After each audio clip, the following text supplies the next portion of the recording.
Hey there! Welcome to Coinmama, a platform designed to help you understand the world of cryptocurrency safely and clearly. Curious about how people use crypto in creative ways?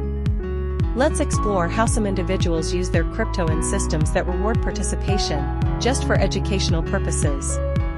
In this video, we'll walk you through 3 common ways people engage with crypto beyond just buying or holding it. Let's get started. Before exploring these methods, it's important to understand how users typically access crypto through platforms like Coinmama. Coinmama is one example of a platform where users can create an account, verify their identity, choose a digital currency like Bitcoin or Ethereum, and pay with different methods such as card or bank transfer. Once complete, the crypto is sent to their personal wallet for safekeeping.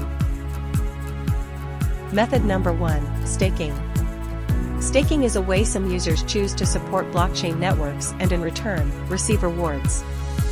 Think of it like helping a decentralized system stay secure and operational, similar to how traditional systems use deposits or reserves. By locking up a portion of their crypto, users enable the network to process transactions. In return, the network may reward them, though this depends on the type of crypto and how the protocol is designed. Cryptocurrencies like Ethereum, Cardano, and Solana support staking mechanisms in various forms. Method number 2, yield farming and liquidity pools. In decentralized finance, DeFi, yield farming and liquidity pools allow users to participate in crypto markets in unique ways. Imagine a shared money jar that helps users exchange one type of currency for another. Contributors to the jar receive a small portion of each transaction as a reward. Platforms like Uniswap or PancakeSwap allow users to deposit crypto into liquidity pools. When others trade using that pool, the contributor earns a fee. However, there are risks, like market volatility or impermanent loss, so understanding how it works is key.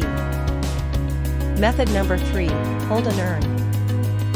Some cryptocurrencies automatically distribute rewards just for being held in a compatible wallet.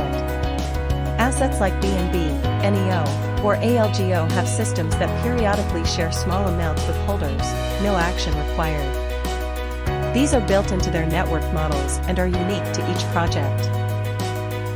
Quick recap. So let's review.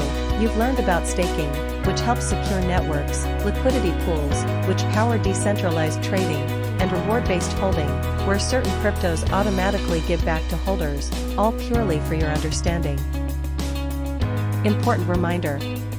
While these methods exist, this video is strictly for educational purposes. We're not suggesting you participate, invest, or expect returns. Always do your own research and consult a professional if needed. Want to keep learning about how crypto works, how to stay safe, and how platforms like Coinmama are used? Subscribe for more educational guides and crypto explanations.